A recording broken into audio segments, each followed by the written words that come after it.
Merci de me l'avoir signalé. N'hésitez surtout pas, parce que de temps en temps, j'oublie. Donc, je vous disais que ça peut être une matière intéressante et surtout, ça peut être une véritable valeur ajoutée si on s'y intéresse de très près et si on a une appétence particulière pour cette matière-là. Alors, on va tout de suite rentrer dans le vif du sujet, hein, puisqu'on n'a qu'une heure et ben, il faut qu'on avance sur cette heure. Et on va avoir un premier chapitre qui va commencer par le début de la relation entre l'employeur et l'employé, c'est-à-dire par l'embauche du salarié et toutes les formalités qui sont liées à cette embauche. Dans une première partie du cours, je vais vous expliquer les caractéristiques principales du contrat de travail et les différentes formes. Dans une seconde partie, on verra les obligations qui sont liées à cette embauche, notamment les obligations déclaratives. Et puis, pour mercredi, je vais vous soumettre un TD que vous pourrez commencer à faire et que l'on fera mercredi. Alors, je sais qu'il y a 2 jours de décalage, je ne me suis pas encore bien mis à jour sur NetCampus, donc vous n'avez pas forcément les cours, vous n'avez pas forcément, j'ai commencé par P3, mais c'est assez long. Donc, ne vous inquiétez pas, ça va arriver assez vite quant à la mise, je dirais, à jour des interventions sur NetCampus. Alors, donc, on commence un premier chapitre. Je vais me servir d'un tableau blanc, ce n'est pas trop la peine de vous connecter dessus. Vous n'allez pas trop intervenir dans cette première séance, d'accord, qui est vraiment une séance d'explication.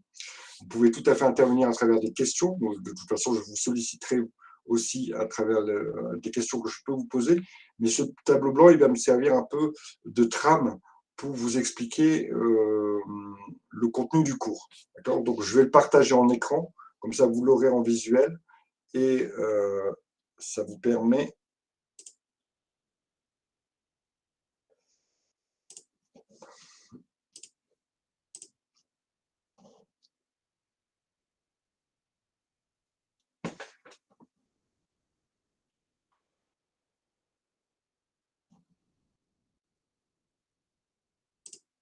voilà, donc normalement vous voyez mon tableau blanc, je vais mettre mes mots-clés dessus et ça va reprendre l'intégralité, enfin tout ceci sera repris dans l'intégralité du cours. Alors, il y a plusieurs façons de matérialiser l'embauche quant au type de contrat que l'on peut retrouver.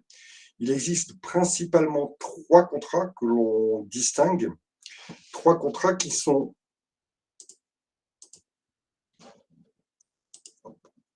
le contrat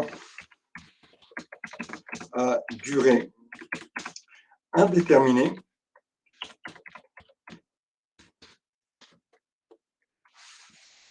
Ça, c'est le premier type de contrat que l'on va retrouver,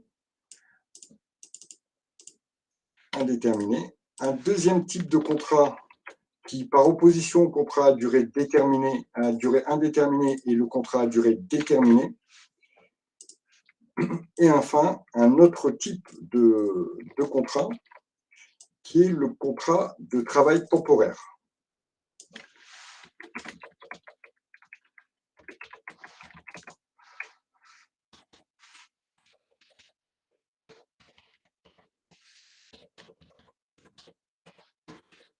Alors, on va étudier successivement ces 3 types de contrats, voir leurs principales caractéristiques et puis discuter aussi sur les clauses que ces contrats peuvent contenir et notamment sur, je dirais, 3 clauses principales que l'on peut retrouver, au moins une que l'on retrouve dans pratiquement tous les contrats et 2 autres que l'on peut retrouver dans certains contrats. Alors, commençons notre étude par le premier contrat, ici, qui est le contrat à durée indéterminée. Alors, comme son nom l'indique, c'est un contrat qui ne va pas comporter de date de fin de contrat.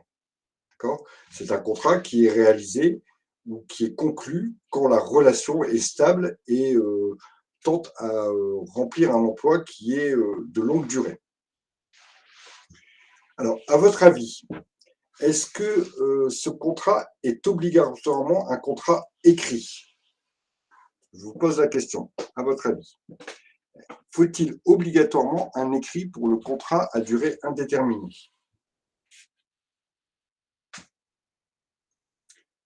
Alors, Abdoul me dit oui. Michael me dit oui aussi. Bachir me dit non. Alors, on a un petit peu les deux tendances. Alors, qu'en est-il?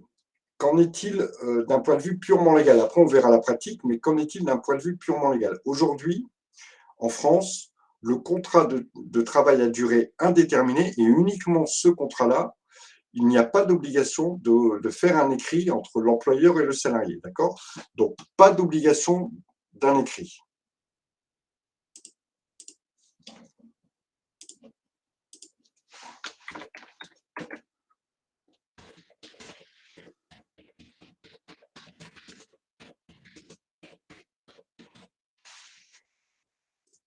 Ça, c'est ce que nous dit, je dirais, les dispositions légales. C'est ce que nous disent les dispositions légales. Le contrat à durée indéterminée n'est pas un contrat obligatoirement écrit, ce qui est à mettre en opposition avec le contrat à durée déterminée, puisque lui, par contre, la loi exige un écrit pour ce type de contrat. Alors, vous me direz, dans la pratique, est-ce qu'on se tape juste dans la main et on se dit, OK, c'est bon, je t'embauche demain et tu commences à 8 heures? Non, effectivement. D'accord. Dans la pratique, il y a dans 99,99% des cas un écrit qui est réalisé, tout simplement parce que ça permet de fixer les obligations de l'employeur et de fixer les obligations du salarié, de fixer aussi les conditions dans lesquelles la prestation de travail va se réaliser, c'est-à-dire pour quel emploi je vous ai recruté, où vous allez aller travailler, pour quel salaire vous allez aller travailler. D'accord? Donc, ça permet de fixer les obligations et ça permet aussi d'apporter la preuve qu'il y a bien eu une relation de travail entre l'un et l'autre. Donc, pas d'écrit en théorie, mais en pratique, l'écrit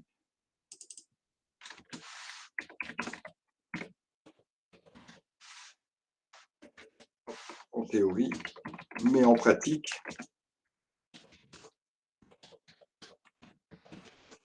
il y a toujours un écrit qui est fait.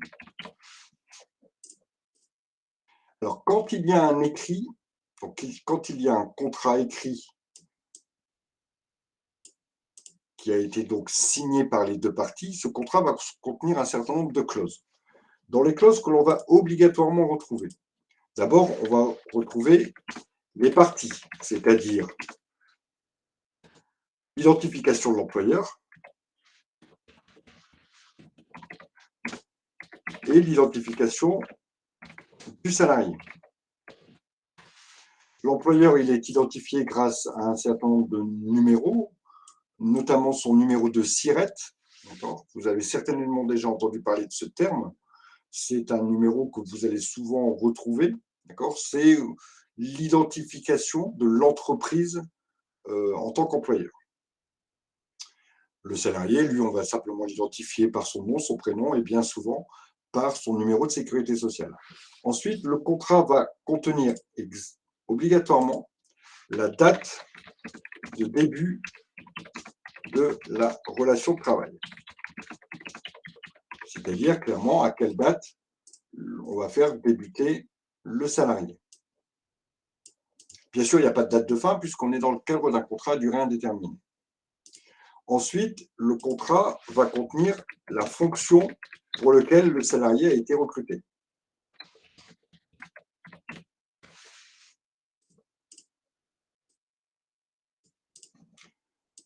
Encore, le contrat va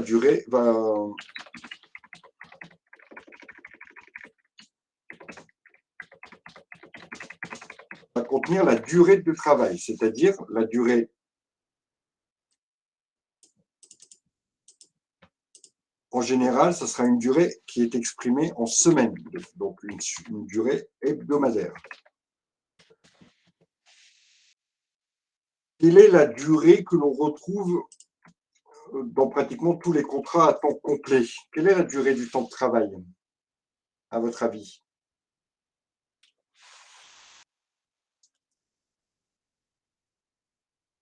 Vous avez déjà entendu. Allez-y, je vous écoute, Abdel. 18 mois. Alors, pas la durée du contrat, mais la durée pendant laquelle vous allez aller travailler en entreprise par semaine. Combien de temps vous travaillez par semaine dans l'entreprise? Allez-y. 48 heures? Waouh, vous travaillez beaucoup, vous. Allez-y, Abdoul. 35 heures hebdomadaires. Voilà, c'est ça. D'accord? C'est la durée légale du temps de travail par semaine, à partir duquel on dit c'est un temps complet. Toutes les heures qui sont effectuées au-delà de cette durée de 35 heures sont ce qu'on appelle des heures supplémentaires. Donc, en France, aujourd'hui, la loi nous donne une durée de 35 heures hebdomadaires.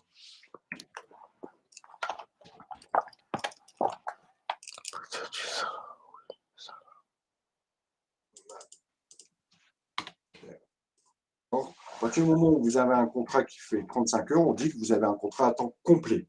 Si vous n'avez pas une durée de travail hebdomadaire de 35 heures, on dira simplement que c'est un contrat à temps partiel. C'est la différence entre les deux contrats. Un contrat à durée à temps complet est un contrat où je réalise 35 heures, ou en tout cas il est prévu que je réalise 35 heures par semaine, alors qu'un contrat à temps partiel est un contrat pour lequel je réalise moins de 35 heures par semaine. Tout ça, quand vous êtes payé à la fin du mois, on vous met un nombre d'heures, cette fois-ci mensuel. Aujourd'hui, en France, on le verra quand on établira les fiches de paye. Aujourd'hui, en France, tout le monde est payé le même temps, quel que soit le mois. C'est ce qu'on appelle la mensualisation. Tout le monde est payé le même temps de travail, même si c'est le mois de février où il n'y a que 28 jours, comparé au mois d'octobre où il y a 31 jours. On lisse finalement ça sur une année. Le temps de travail mensuel, comment il est calculé? Si je travaille 35 heures par semaine, il y a 52 semaines dans une année. Donc, si je travaille 35 heures fois 52 semaines, je vais travailler au bout d'une année 1820 heures.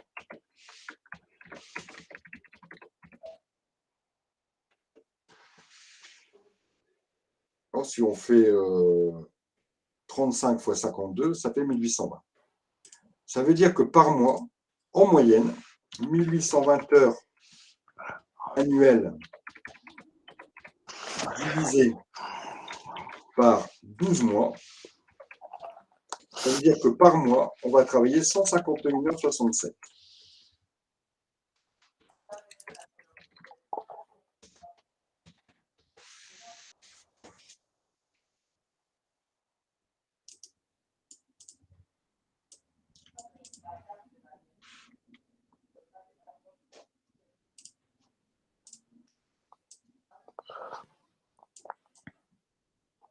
Voilà comment, si vous regardez une fiche de paye de quelqu'un qui travaille 35 heures par semaine, un mois normal, où il n'y a pas eu d'absence, où il n'y a pas eu d'heures supplémentaires, etc., il sera payé, quel que soit le mois, 151h67. Ce qui veut dire qu'au bout de l'année, il aura fait 1820 heures. Ça veut dire qu'il aura bien fait ses 35 heures par semaine. Voilà comment on obtient ce 151h67. Vous verrez que c'est un chiffre qu'on va retrouver assez souvent. Alors, pour revenir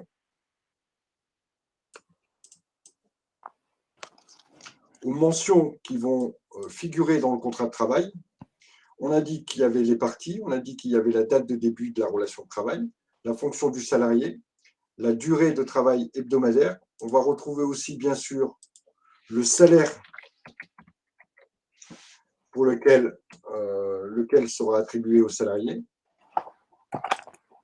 On va retrouver le lieu de travail. Et on verra que c'est une notion qui est importante.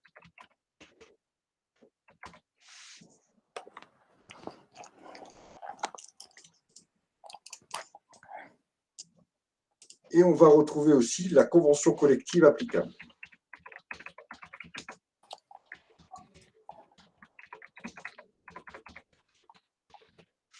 Alors, on va expliquer ce que c'est que la convention collective. Alors, vous savez qu'aujourd'hui, la relation entre un salarié et un employeur est gérée par ce qu'on appelle le droit du travail, le code du travail. C'est une législation nationale qui établit les règles, les obligations, les règles des relations entre un salarié et un employeur. Je vais vous prendre un exemple. Le Code du travail nous dit, voilà, si le salarié se marie, alors il a le droit à 3 jours de congé. C'est une des dispositions du Code du travail. Qu'est-ce que la convention collective? La convention collective, ce sont d'autres textes qui vont s'appliquer uniquement à une branche d'activité, c'est-à-dire uniquement à un secteur d'activité dont relève éventuellement l'entreprise.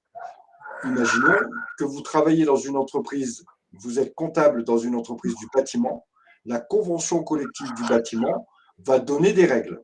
D'accord? Alors vous allez me dire, bah alors on fait quoi des règles communes, des règles nationales? Les règles nationales, c'est le minimum. La convention collective va donner des règles, ou pas d'ailleurs. Si elle ne donne pas de règles, ben on se fie au Code du travail. Mais elle ne peut donner des règles qui sont que plus avantageuses aux salariés. Je reprends mon exemple. Le Code du travail nous dit, voilà, si le salarié est malade, et si le salarié, se marie, alors il a le droit à 3 jours de congé. La convention collective applicable au secteur du bâtiment peut très bien nous dire, nous dans le bâtiment, nous dans les entreprises du bâtiment, le salarié qui se marie aura le droit à 4 jours de congé. Vous voyez qu'ici, on a une disposition qui est plus avantageuse pour le salarié. Donc, si on a 2 dispositions, une dans le Code du travail et une dans la convention collective, alors on prendra toujours celle qui est la plus avantageuse.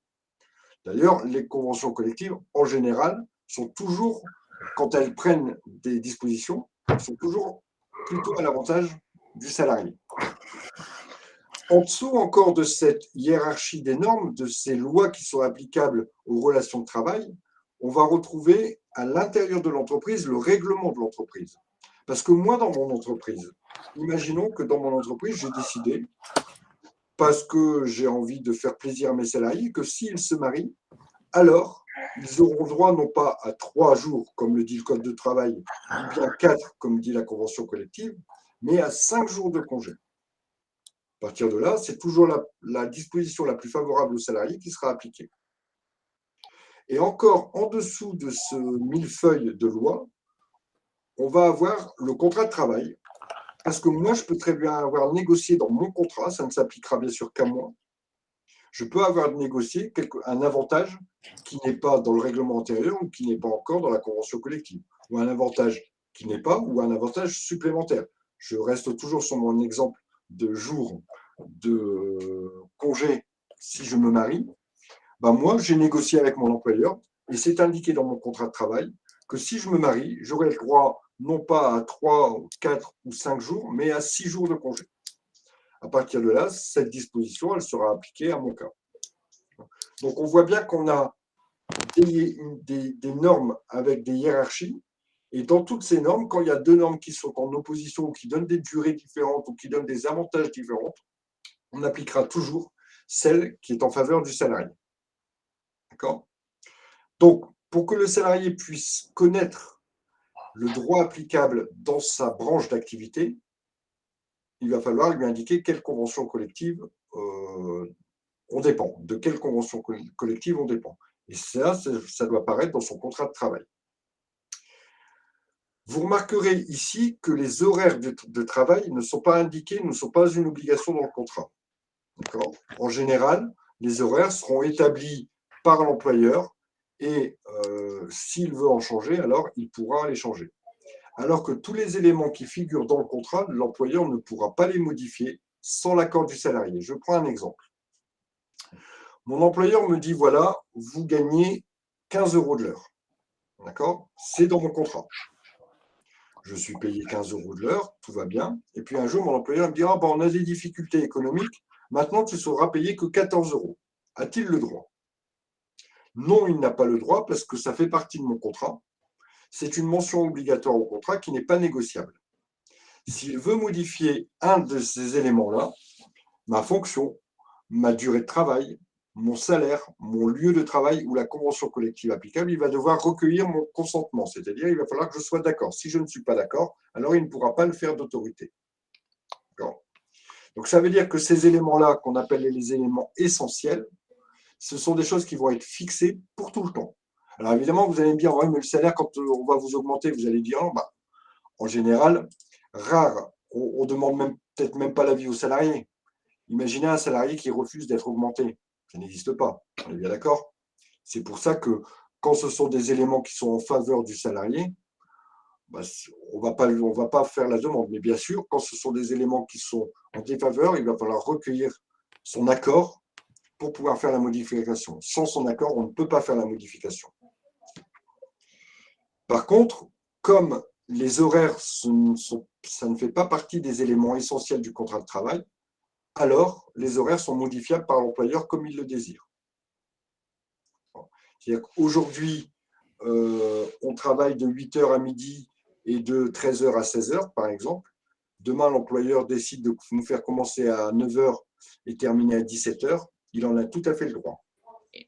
Et sans mon accord. Et si je ne suis pas d'accord, à ce moment-là, il y a une procédure de licenciement qui peut être engagée. Voilà sur les principales caractéristiques de notre contrat à durée indéterminée.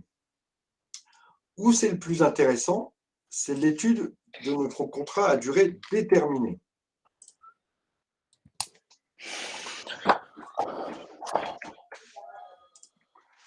Voilà notre contrat à durée déterminée. Ça veut dire quoi? Ça veut dire ici qu'on a un contrat avec une durée qui ne va pas être toute la vie. D'accord? On va avoir un contrat qui va se terminer à un moment donné. D'abord, dans la différence des contrats à durée déterminée, il faut savoir qu'il existe deux types de contrats à durée déterminée, c'est-à-dire les contrats avec un terme précis, ça veut dire une fin qui est précise. En général, ça sera une date.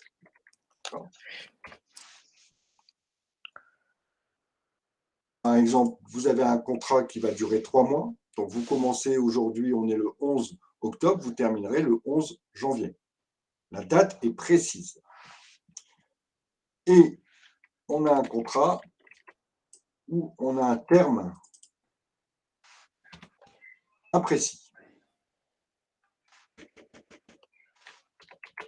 C'est-à-dire que c'est un contrat qui vous est proposé, mais dont on ne connaît pas la fin du contrat.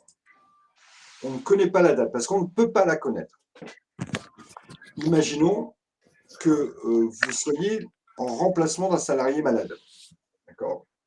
Si vous êtes en remplacement d'un salarié malade, je ne connais pas la date de retour du salarié que vous remplacez. Je vais donc utiliser ce type de contrat avec un terme, donc une fin qui n'est pas précisée, et je vais vous donner un événement qui va donner la fin du contrat. Je vais vous dire, voilà, vous commencez aujourd'hui jusqu'au retour du salarié avec une période minimum de 1 mois. Donc, on ne connaît pas la fin du contrat. Vous terminerez votre contrat quand la personne que vous remplacez reviendra. Donc ça, c'est un contrat qu'on appelle avec un terme imprécis. Donc, deux types, un terme précis, un terme imprécis. Ça, c'est la première chose à savoir, et là, c'est la première caractéristique du contrat à durée indéterminée. L'autre caractéristique, c'est que le contrat à durée déterminée, il a obligatoirement un motif de recours légal. Ça veut dire quoi? Ça veut dire que pardon, il y a de façon obligatoire des motifs pour lesquels j'ai le droit d'engager un CDD. En dehors de ces motifs, légalement, je n'ai pas le droit d'engager un CDD. Alors, ces motifs, lesquels sont-ils? À votre avis, pourquoi je prendrais un CDD? Dites-moi.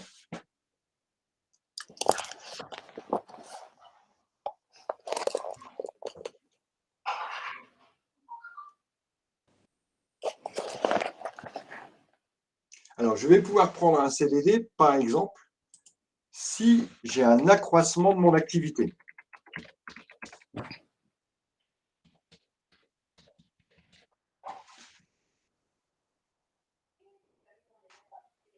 Imaginons que je sois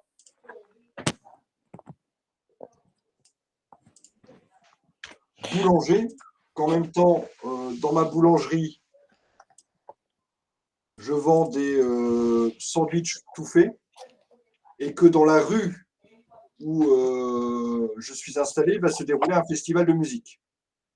Et bingo pour moi, je vais avoir plein de clients, mais on voit bien que c'est un accroissement ponctuel d'activité. À partir de là, je vais avoir le droit d'avoir recours au CDD. Ça, c'est la première chose. La deuxième chose, le deuxième motif légal, c'est le remplacement d'un salarié absent.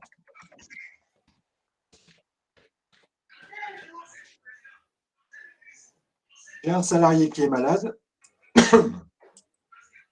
je décide de prendre un salarié pour le remplacer, je vais avoir le droit d'avoir, pardon, j'ai parlé toute la journée et là, je vais avoir le droit de prendre un CDD. D'accord. J'ai un salarié qui est parti en formation pendant 15 jours, je vais avoir le droit de prendre un CDD pour le remplacer, etc., etc. Autre motif de recours, c'est le travail saisonnier.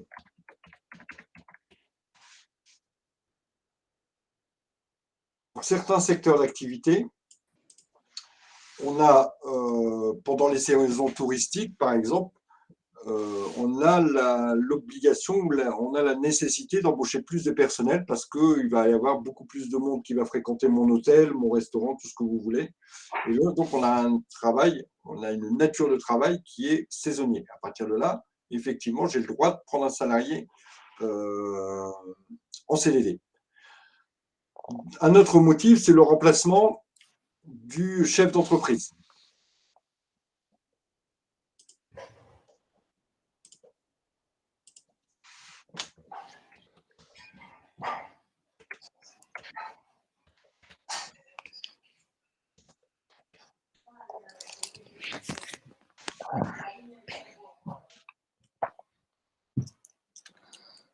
C'est un motif que l'on retrouve beaucoup plus rarement, d'accord, mais qui existe.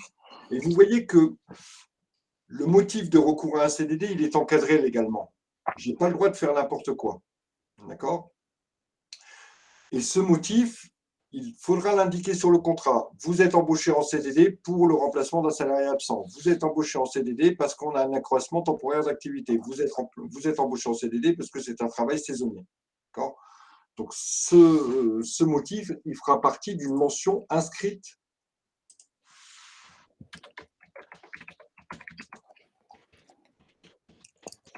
sur le contrat.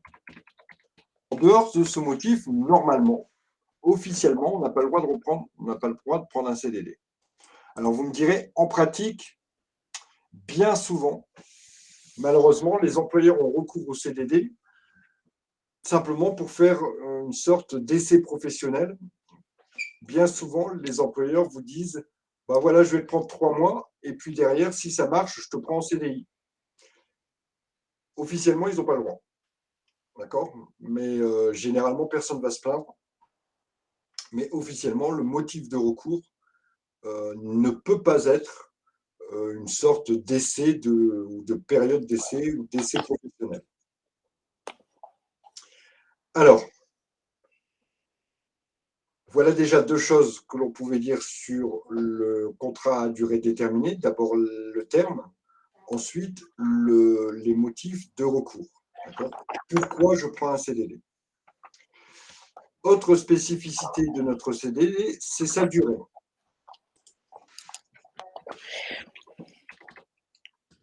Il a une durée limitée, le CDD. Ça ne peut pas être un CDD de 5 ans, par exemple. Il a une durée qui est limitée à 18 mois, renouvellement compris.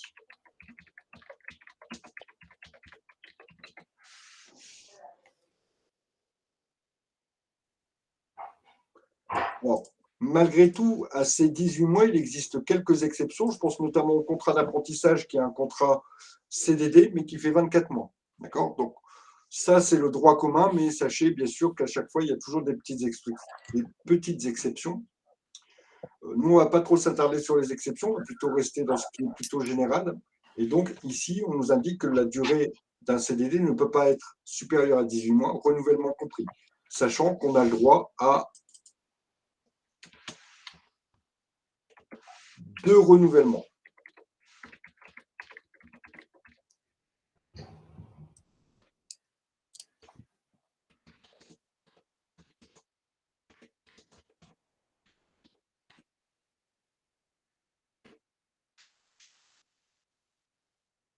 Donc, imaginons que j'ai conclu un CDD de 9 mois, que je renouvelle une fois, donc 9 et 9, 18. Je ne pourrais pas renouveler une troisième fois, enfin une deuxième fois. J'ai déjà renouvelé une fois, je ne pourrais pas le renouveler parce que j'arrivais à la limite de mes 18 mois. Imaginons que j'ai un CDD de 2 mois, je le renouvelle une fois, ça fait 4 mois, je le renouvelle encore une fois, ça fait 6 mois, c'est tout. J'ai eu mes 2 renouvellements, même si je n'ai pas atteint mes 18 mois, bah tant pis, je ne peux pas le renouveler plus de 2 fois.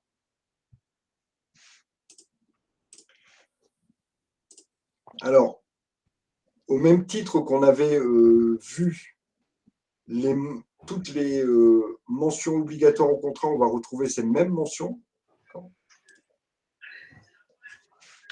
Mention idem que le CDI,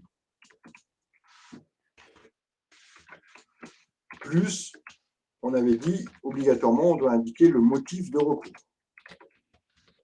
On va retrouver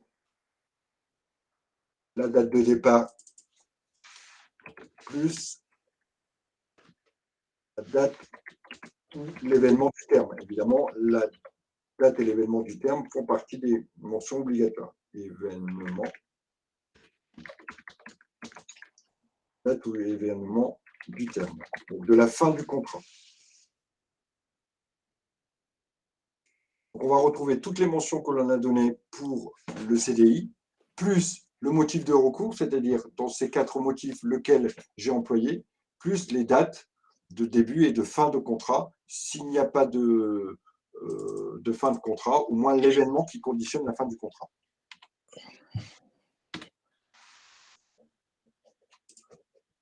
Je l'avais précisé tout à l'heure, le CDD, il est obligatoirement écrit.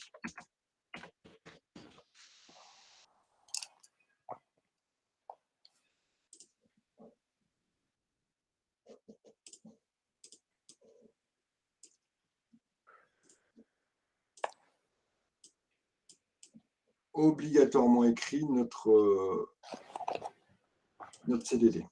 D'accord? Alors, on a vu la durée, on a vu les mentions, on a vu les recours, on a vu le terme. Voilà les principales caractéristiques de notre CDD. On va regarder maintenant les clauses particulières que l'on va pouvoir retrouver dans ces 2 types de contrats.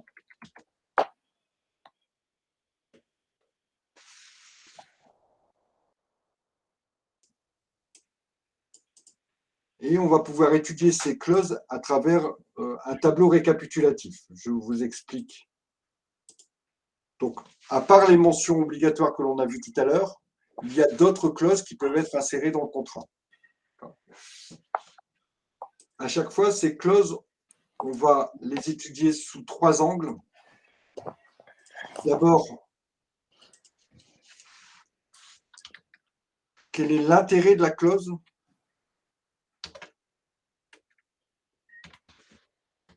Quel est l'intérêt de la clause?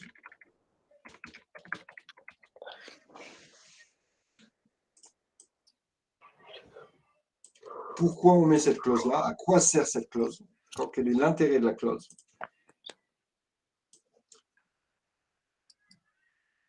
Quels sont les effets de la clause? Quels sont les effets de la clause?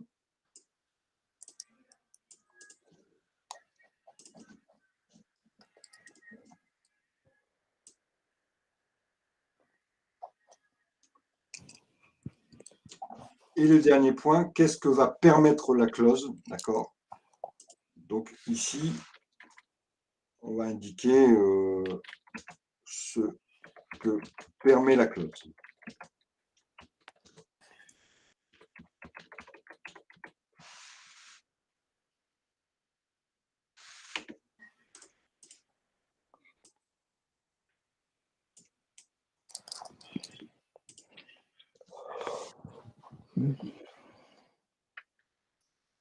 Alors d'abord, parlons de ce qu'on appelle la clause qui détermine une période d'essai.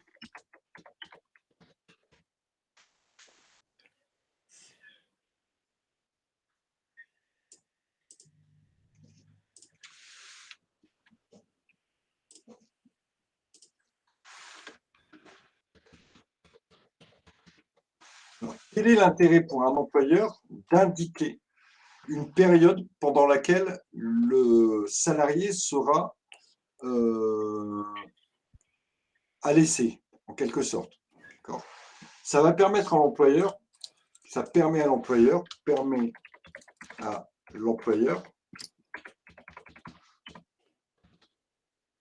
de tester les capacités professionnelles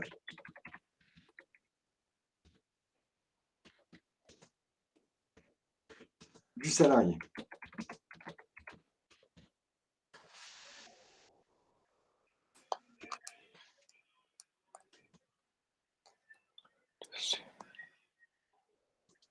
Donc pour l'employeur, ça va permettre de tester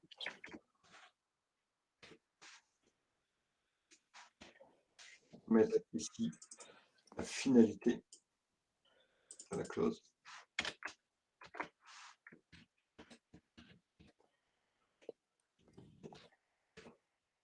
Donc, ça permet à l'employeur de tester, le but c'est de tester les capacités professionnelles du salarié. Correspond-il à ce que j'attends du salarié pour le poste que je l'ai recruté?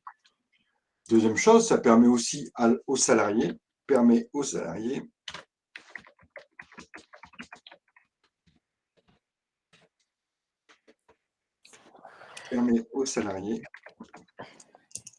de tester le travail pour lequel il a été recruté.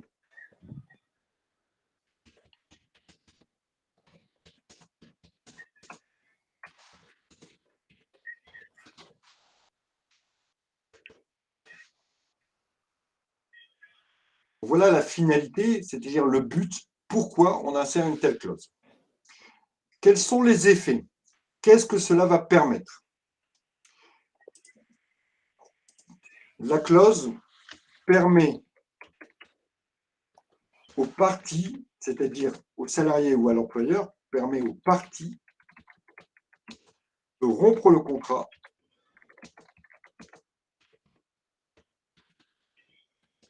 sans avoir à invoquer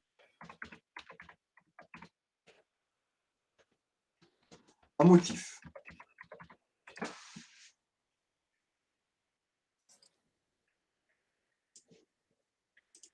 Deuxième chose, la rupture est immédiate sous réserve du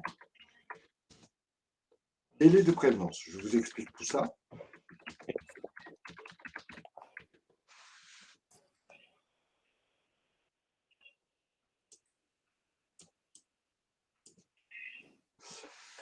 Donc, pendant la période d'essai, l'employeur comme le salarié peuvent rompre le contrat simplement en prévenant bien sûr l'autre partie. Alors, bien souvent, c'est plutôt à l'initiative de l'employeur. Hein. Imaginons que j'ai recruté Ria comme collaboratrice comptable et puis que dans son contrat, je lui ai indiqué qu'elle avait une période d'essai de 2 mois et que au bout de 15 jours, je m'aperçois que Ria, finalement, elle ne correspond pas du tout à ce que j'attendais. J'attendais quelqu'un qui sache saisir des écritures comptables, qui sache utiliser le logiciel.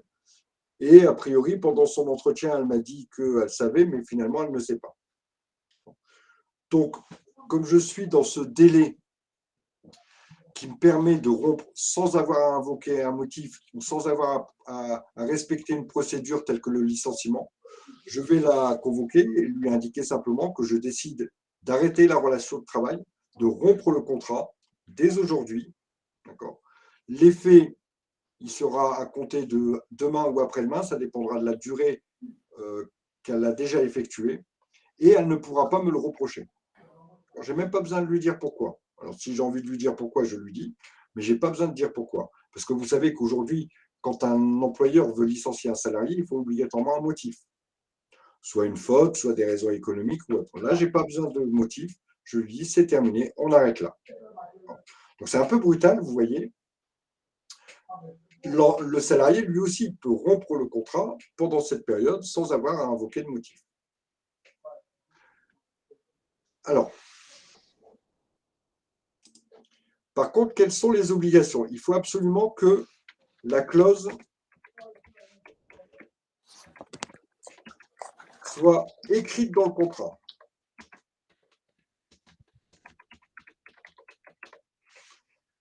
Si la clause de période d'essai n'est pas indiquée dans le contrat, alors elle n'existe pas et on ne peut pas donc en bénéficier, on ne peut pas l'utiliser.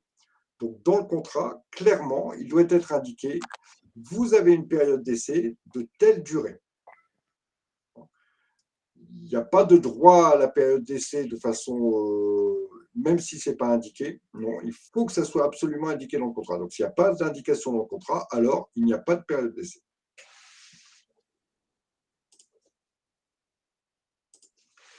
La durée de la période d'essai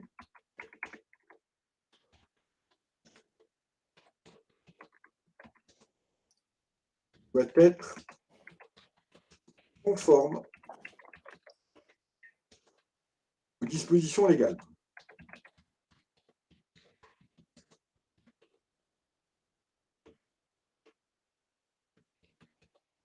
Alors, qu'est-ce que ça veut dire?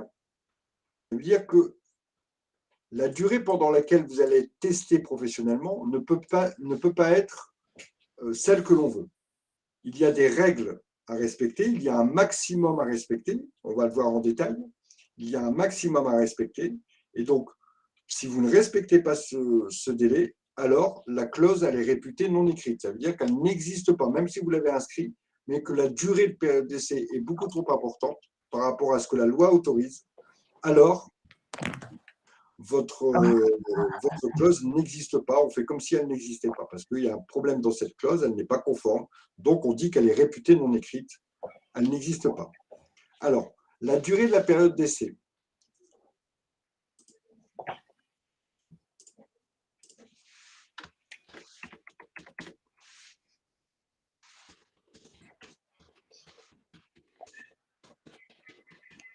Va dépendre d'abord du type de contrat.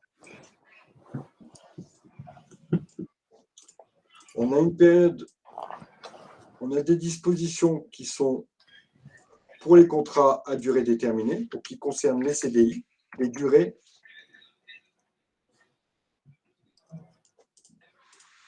Et on a des dispositions qui concernent les CDD.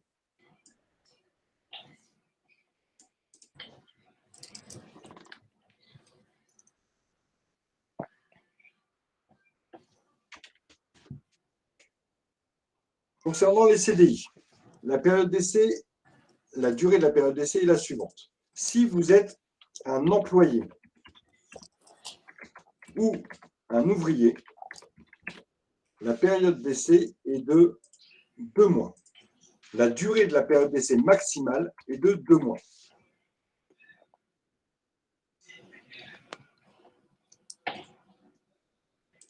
Si vous êtes un agent de maîtrise ou un technicien, la durée de la période d'essai sera de 3 mois. Alors, vous voyez ici que ça dépend un petit peu de la qualification de votre emploi. D'accord?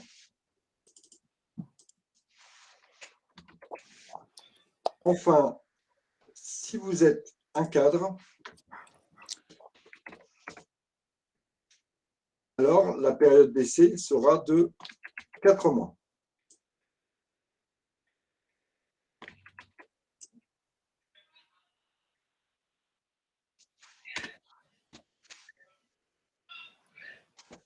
Alors, imaginons que vous avez conclu un CDI et que vous êtes employé et que votre employeur ait indiqué une période d'essai de 3 mois. Il est au-delà, il n'a pas respecté la durée maximum. Par conséquent, la clause n'existe pas. Alors, il faut savoir qu'il y a une possibilité de renouveler la clause, renouvellement possible une fois.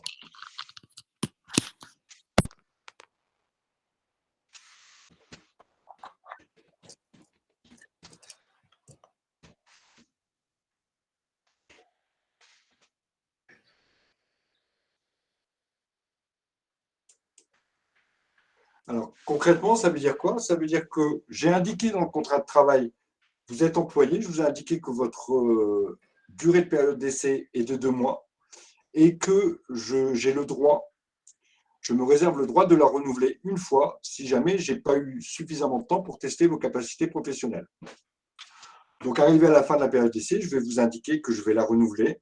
Donc, on va avoir une période d'essai qui aura duré au total 4 mois, mais je ne pourrai jamais aller au-delà de ces 4 mois. Concernant les CDD,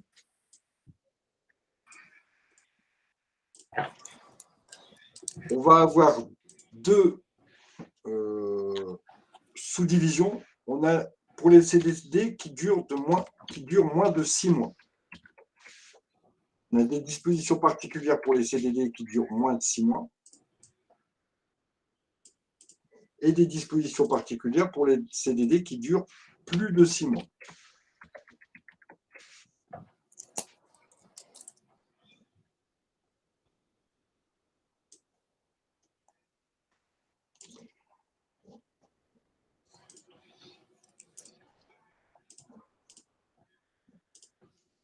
Alors, pour les CDD qui durent moins de 6 mois, là, c'est un petit peu plus périlleux. C'est la période d'essai peut durer au maximum 1 jour par semaine de travail,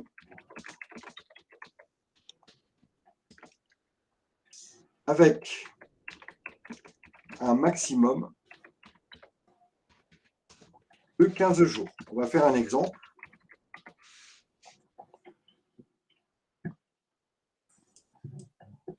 Donc, 1 jour par semaine de travail avec un maximum de 15 jours. Exemple.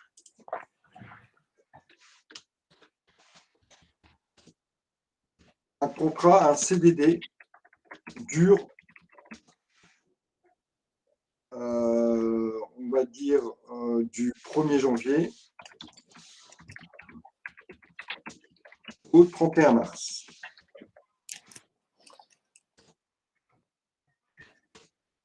Soit 13 semaines.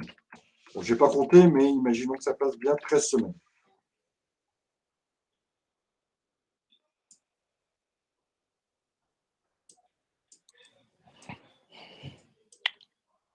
Ici, la période d'essai va durer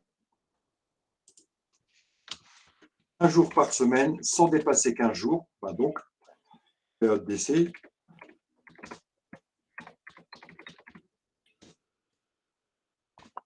13 jours.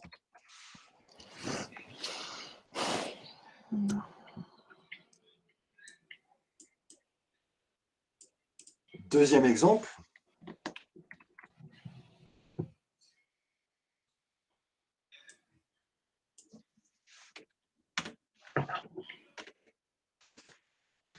Un contrat qui serait ici de 4 mois, pour lequel on aurait 17 semaines de travail. Si je compte 1 jour par semaine, j'arrive à 17 jours, mais la loi nous dit que ça ne peut pas être au-delà de 15 jours. Donc, tous les contrats qui dépassent 15 semaines, ça sera obligatoirement ici une période d'essai de 15 jours, et non pas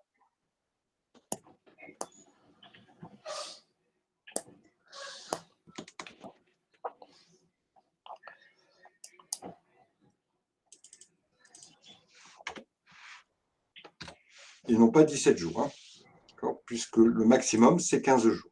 Ça concerne bien les contrats de moins de 6 mois. Pour les contrats de plus de 6 mois, c'est un peu plus facile, puisque là, quelle que soit la durée du contrat, qu'il fasse 6, 7, 8 mois, la durée de la période d'essai est 1 mois,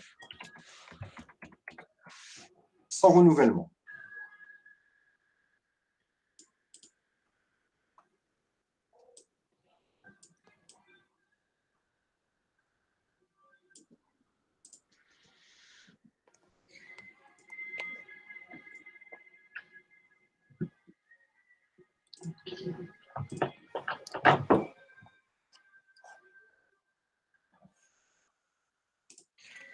Bon, je vais pas faire mon... Enfin, mais c'est pas grave. C'est clair pour tout le monde? Y a-t-il des questions par rapport à cette, je reviens en dehors de cette problématique de durée. Ce qui est surtout ici intéressant, c'est les finalités. Pourquoi? Parce que vous pourriez très bien vous retrouver dans une situation où il n'y a pas du tout de finalité, l'intérêt de la période d'essai n'est pas satisfait. Je vous donne une situation. Vous avez travaillé pendant 3 mois en CDD, d'accord, pendant lequel il y a une période d'essai. À la fin du CDD, votre employeur vous dit « c'est super, tu as bien bossé, finalement j'ai un poste qui se libère, je vais te prendre en CDI ». Est-ce que le deuxième contrat peut contenir une période d'essai? Ben non, il ne peut pas contenir de période d'essai. La période d'essai serait illégale parce que la finalité n'est pas respectée. Elle permet à l'employeur de tester les capacités professionnelles du salarié. Or, ne pensez-vous pas que dans le premier contrat, qui a fait 3 mois, l'employeur n'a pas testé les capacités? Si. Donc, il n'a pas retesté une deuxième fois les capacités du salarié. D'accord? Donc, il faut vraiment vérifier pour voir si une clause est valable, si une clause est valide, la finalité et les obligations. Ça sera votre travail, notamment. Alors, je ne vais pas vous dire que vous allez obligatoirement faire ça pendant votre stage ou quand vous bosserez en cabinet, parce qu'il y a des gens qui sont spécialisés dans ça. Mais en tout cas, il faut maîtriser ces notions-là parce que c'est des choses qu'on peut vous demander le jour de l'examen en vous mettant une clause et en vous demandant si la clause est valable ou pas. Et peut-être en vous demandant de rappeler les finalités d'une telle clause. Donc ici, on a vu la période d'essai. Alors, je ne peux pas commencer une autre clause, mais sachez qu'il y a 2 autres clauses qu'on va étudier. La clause de mobilité. Donc, on va voir aussi son intérêt, ses effets, les obligations. Comment on peut savoir si elle est valable ou pas? D'abord, est-ce que l'intérêt ou la finalité est respectée? Est-ce que c'est bien pour tester les capacités? Si les capacités de votre salarié ont déjà été testées, ce n'est pas possible, elle n'est pas valable. Et est-ce que la durée est bien respectée par rapport aux durées que je vous ai données tout à l'heure? Si la durée est respectée, oui, elle est valable. Alors, comme je vous disais, j'espère que j'ai répondu à votre question, Michael Hidad. Comme je vous disais, on verra 2 autres clauses dans notre prochain cours, mercredi. On verra la clause de mobilité, celle qui permet à un employeur de muter un salarié dans un autre département, dans une autre ville. Et on verra la clause de non-concurrence, celle qui permet à un employeur, une fois que le contrat est rompu, d'interdire aux salariés d'exercer un emploi dans le même secteur d'activité.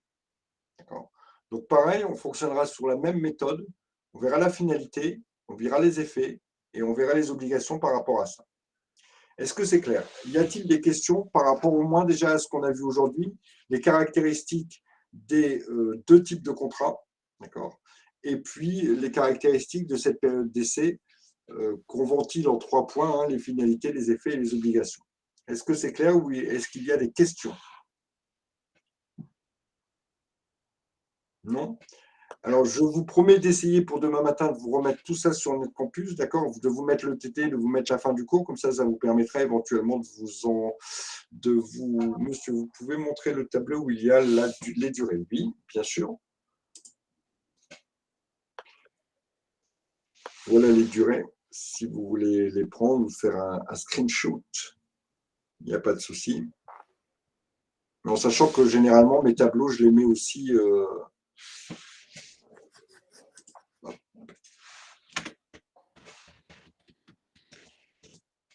Je les mets aussi sur notre campus.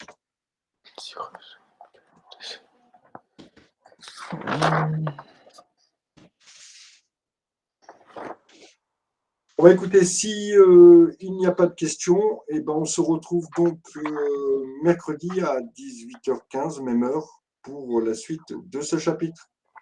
Je vous remercie à tous et puis je vais vous souhaiter une très bonne soirée. Merci. Merci, monsieur. Merci, monsieur.